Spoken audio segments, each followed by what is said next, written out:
Can I? Uttered Suchita hesitatingly. Baba, I am horrified at the thought that I would be deluded. Can I accompany you to the hilltop so that I. All right, said Baba. But if you are coming with me, Vichita ought to come too. You are both equal to me. Yes, you can bring Chitta also, he added as Vichita's enquiring looks.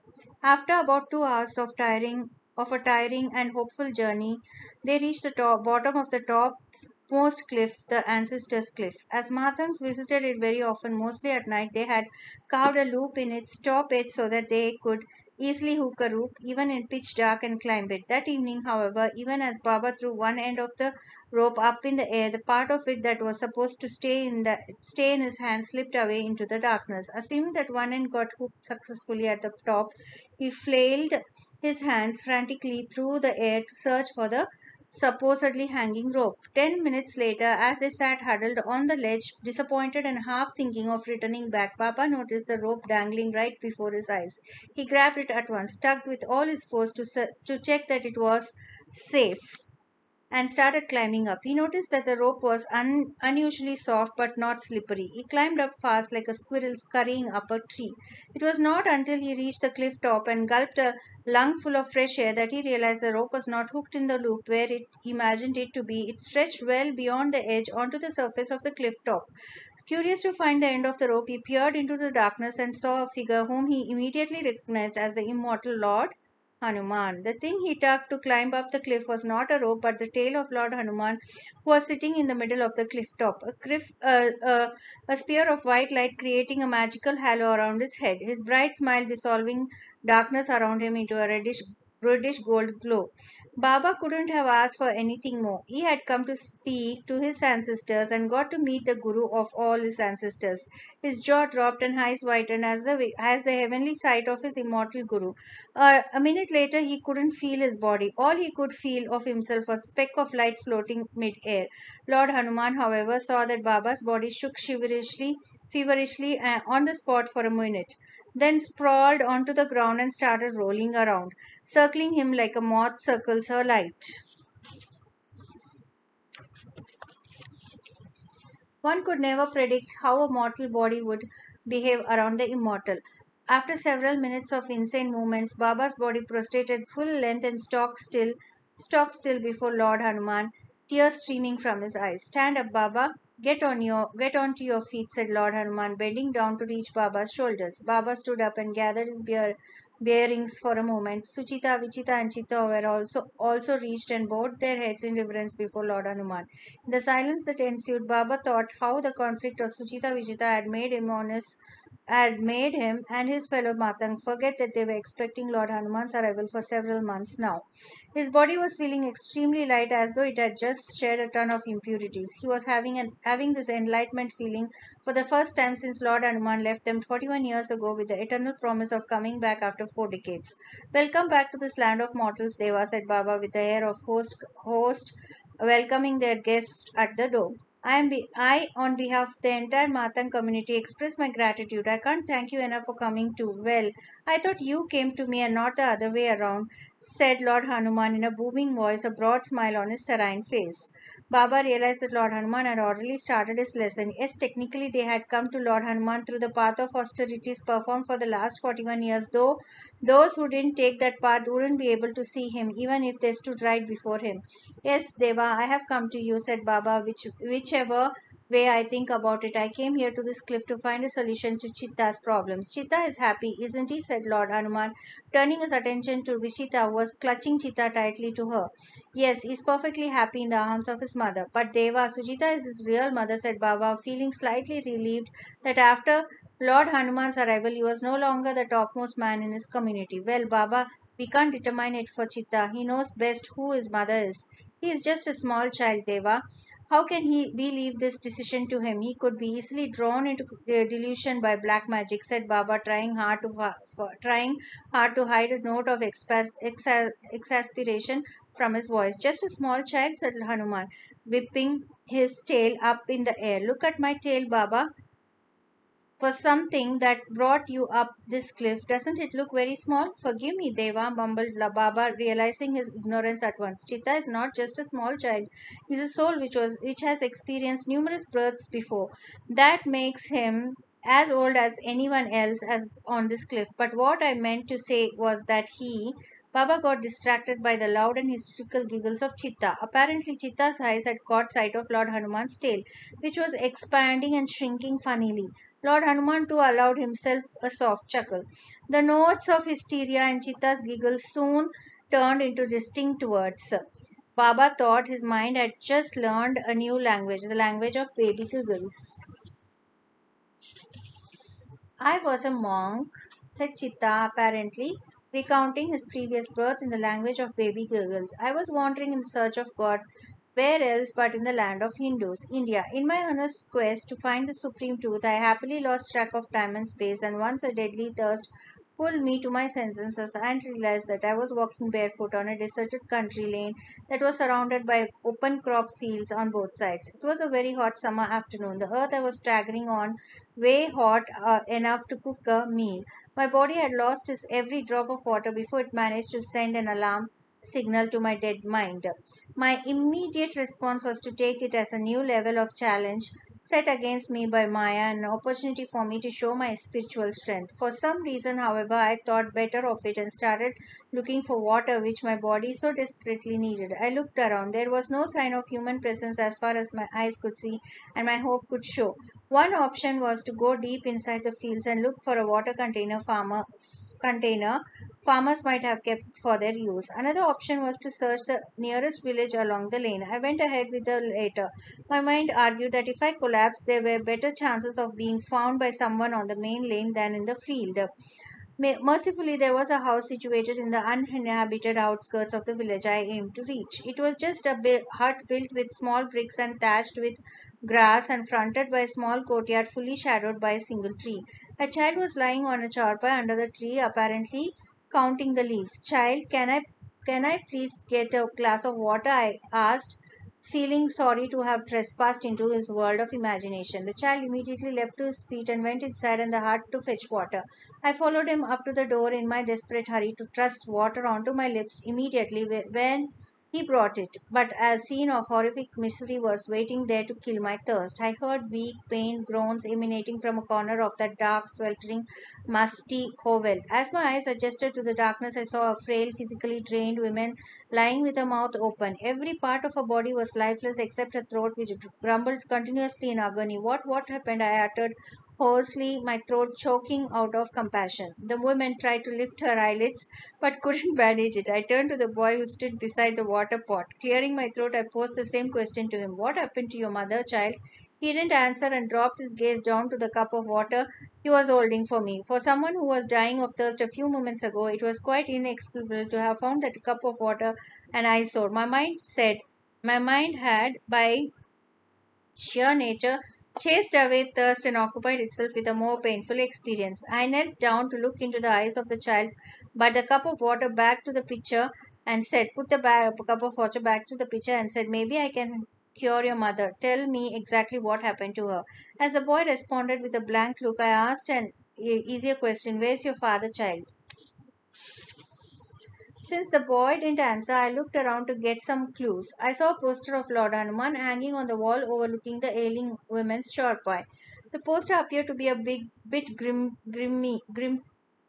An unlit squalid lamp stood on the makeshift table reasonably away from the wall. Beside the lamp lay some strips of tablets. Every single object that was present under the thatched roof seemed to be an embodiment of wretchedness except the poster of Lord Hanuman, where my eyes found rest and my mind reassurance. I fixed my gaze on it and forgot the sense of misery surrounding me. After a moment, or that is what it felt like, I was brought back to the misery by the entry of two men. One of them, the boy's father, the other I assumed a charlatan doctor. As the charlatan got busy injecting tranquilizers to relieve the patient's pain, I looked inquiringly at the other man. Having stared warily into my rugged face for a while, he cast his eyes around to check that the boy was no longer in the hut and muttered, oh, on her deathbed, long incurable disease. I shouted indignantly, incurable just because this ignorant charlatan says so. Take her to a hospital, you deplorable man. The charlatan turned around and said rather patiently, it's cancer advanced stage. All the doctors could afford have pronounced her incurable. I'm just easing her pain by injecting painkillers. At a complete loss of what to do, I stormed out of the hovel, though not before I had shot a final contemplative look at the poster of Lord Hanuman. I couldn't walk past the boy who lay outside once more under the tree, lost in his own thoughts. The guilt of helplessness oozed out of me in the form of compassionate love. I sat down on the edge of his charpai and started ruffling his hair. I could understand the mental turmoil the child was going through. His silence felt like my unbearable burden on my own soul. It indeed was more tumultuous than the wrath of the gods. In an attempt to have him speak a word or two, I said, "No school today, yeah?" He didn't so much as twitch an eyebrow. I clenched my jaws, fighting to control the outburst of compassion. As I gently stroked his hair, I noticed a burn mark on his right hand. With a smile pulled with difficulty, I made another attempt to strike a conversation. Playing with the firecrackers, have you? He lifted his hand to ascertain what I was talking about and mumbled, "Oh, this, it happened while cooking food." A child who deserved to have his mother feeding feeding him with her hands was compelled by the circumstances to cook food. I couldn't control my emotions any longer. I clambered to my feet and staggered towards the lane whence I had come, attempting to direct all my anger and emotion towards Lord Hanuman. How could he let his devotee suffer like this? I had barely reached the lane when my dehydrated body gave up and collapsed unconscious.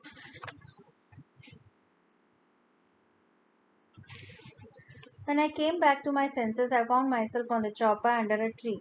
The woman who was on her deathbed a short while ago was sitting crouched on the ground beside me, her one arm resting on the side of the chopper. Surprisingly, she was looking quite healthy. Her husband supported my neck as I attempted to sit up to be able to sip water.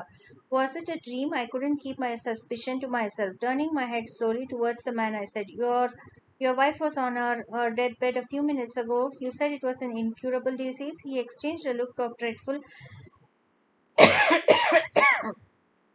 incredulity with his wife, apparently not able to relate to my words.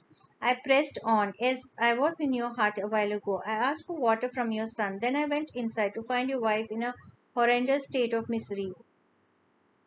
What they took as mysterious talk of a holy man could well have been labeled utterance of an insane tramp if they weren't from my holy robes and my unmistakable glow of divinity on my face. With hands folded in respectful salutation, the man said, "Oh monk, I and my wife are poor laborers. When we work nearby, we usually come to have lunch at home. We saw you collapsing when we were coming from today's lunch. For today's lunch, we have never seen you before.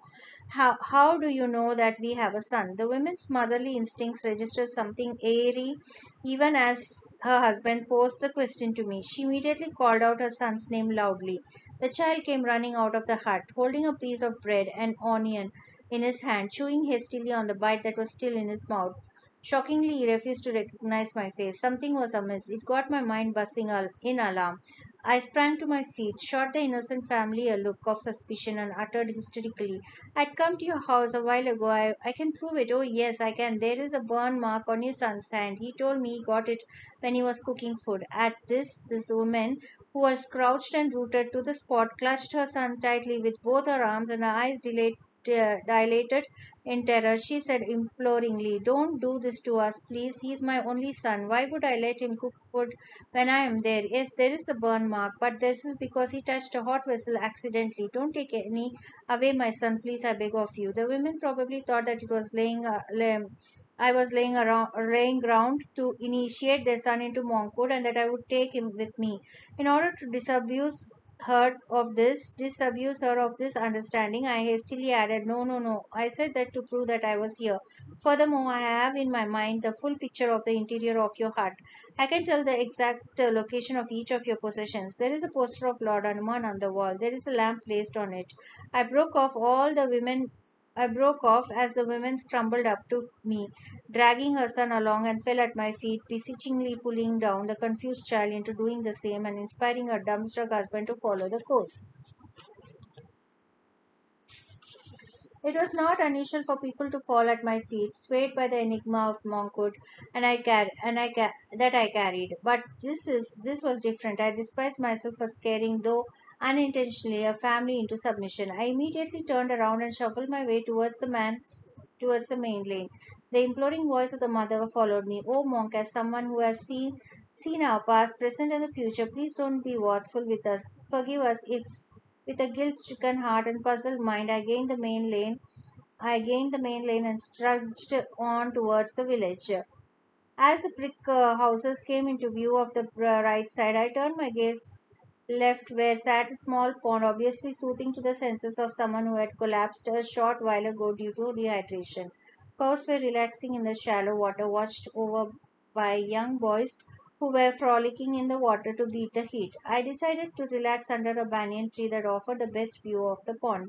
The cool breeze wafting off the pond drifted me into a meditative sleep, and I found myself in dreamlike surroundings. There was a tree of light under which I stood aloft, looking a weightless body of divine light, and landscapes before me was haze, bisected by two tunnels, one lit with red light and the other with green. I had a preconceived thought that I was in some sort of dream. I had to choose one of the tunnels to wake back into reality. As I swam up to the entrance of the red tunnel, a voice emerged from behind. "Oh soul, after years of rigorous austerities, you have earned yourself the ability to choose between the reality you want to live. You shall awake in a different reality depending on the tunnel you choose to use." I contemplated on each word that reached me, but didn't think of turning around to know the source of the voice. Instead, I moved ahead and entered the red tunnel. The inner surface of the tunnel was like a white screen on which three-dimensional visuals were projected. They appeared so real that I felt a part of them.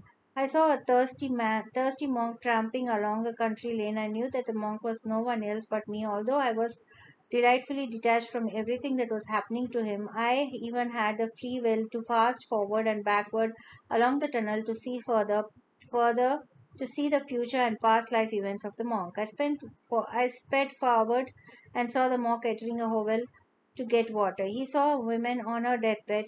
He felt terrible pain to see the family in such a dreadful condition.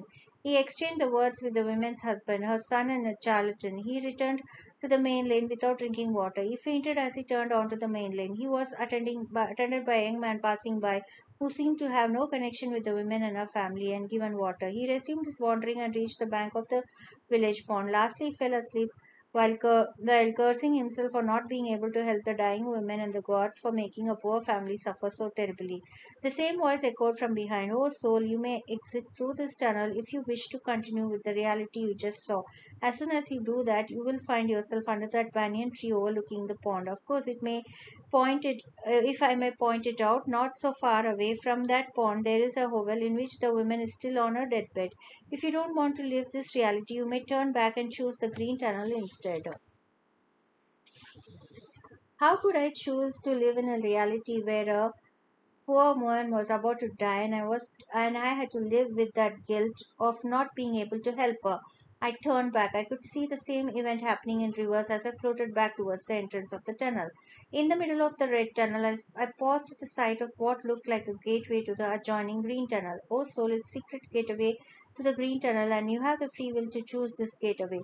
The voice echoed yet again. "However, I must warn you, a lateral entry into the green tunnel may leave you baffled. As you can see, the red tunnel represents a reality where the woman is on a deathbed and eventually dies. On the other hand, the green tunnel represents a reality where the woman has never been on her deathbed. Entering laterally from red to green will result in a paradox which will leave you completely flummoxed.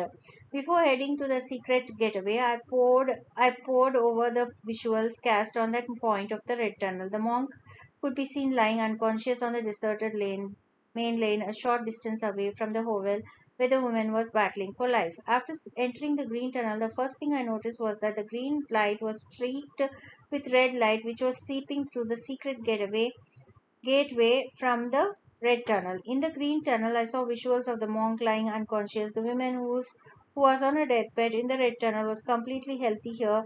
She could be seen returning back to her home for a lunch break along with her husband. I drifted towards the exit of the green tunnel, watching the visuals on the way.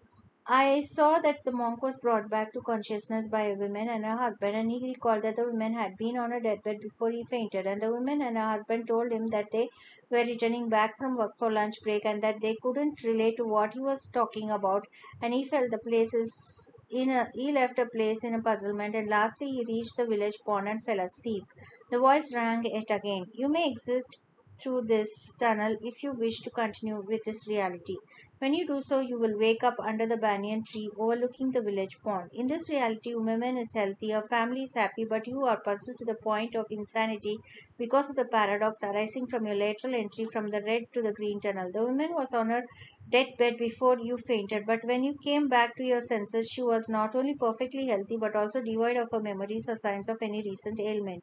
I didn't choose that reality. I turned back to explore a better option. The voice suggested. Instead of making a lateral entry from the red to the green tunnel, enter the green tunnel through its main entrance. That way, the effect of the red tunnel wouldn't leak into the green tunnel and you won't face any paradox.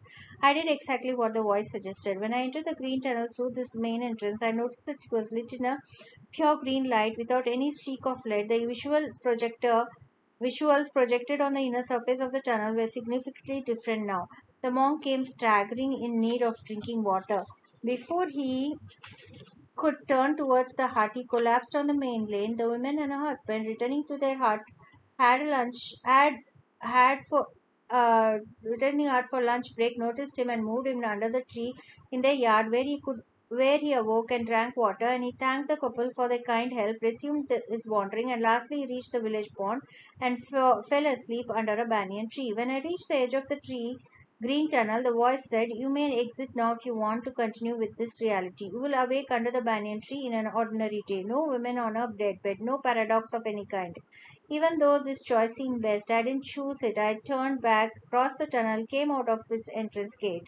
There I stood once again under the tree of light, facing a hazy landscape bisected by two clear tunnels.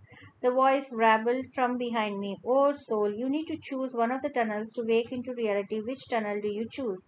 I replied at once, I choose none. There are both illusions. None is better than the other. The voice asserted, They seem illusion to you because you have the free will to choose one of them. Once you have made your choice and entered one of them, it is a reality.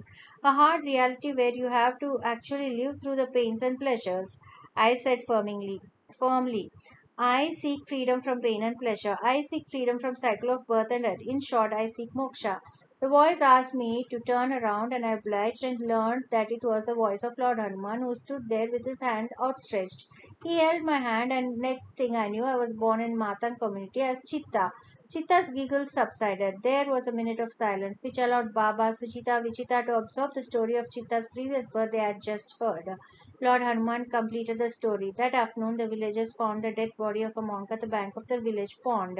That was the end of Chitta's previous life, but the paradox continues for Chitta in his present birth, as he is confused as to who his actual mother is. Baba sighed. A sudden realization dawned on him. He glanced up at Lord Hanuman and added, And I wish this paradox to continue. It is such a good reminder of the illusionary nature of the mortal world we tend to passionately attach to. Lord Hanuman simply smiled, and Suchita took it as his approval of Baba's statement. She let out a shriek of horror as though she had been sentenced to death. As I said at the beginning, Lord Hanuman said placidly, No one has the right to decide for Chitta. It has to be entirely on Chitta as to whom he embraces as his mother. 2 days ago on the new moon, his soul had an encounter with him. I showed him 7 tunnels and the reality he could opt to enter. In the first reality, Suchita is his mother. Vichita holds no motherly feelings for him. In the second reality, again Suchita is mother, but Vichita has painful one-sided motherly feelings for him. In the third reality, Vichita is his mother and Suchita holds no motherly feeling for him. In the fourth reality, Vichita is his mother, but Suchita has painful one-sided motherly feeling for him. The fifth reality is a blend of the first and third, whereas the Suchita and Vichita become his mother alternately for a fortnight, and there is no conflict between them when one is the mother, other has no motherly feelings for Chitta. The sixth reality is a blend of the second and the fourth, wherein both Vichita and Chitta become the mother alternately for a fortnight. There is a conflict because when one is the mother, the other has painful one-sided motherly feelings for Chitta. In the seventh reality, he is an abandoned child, as neither Suchita nor Vichita have motherly feelings for him. His soul chose the sixth reality. As it stands, is a good reminder of the illusionary nature of the world, which should help him to attain moksha. The relief that a son hadn't been stolen, and the hope that Chitta would play with her again the next fortnight cleared Suchita up a bit. cheered Suchita up a bit. This explanation from Lord Hanuman washed away all the ill feelings between Suchita and Vichita, and they seemed to accept the reality that they both would be Chitta's mothers alternately for rest of their lives.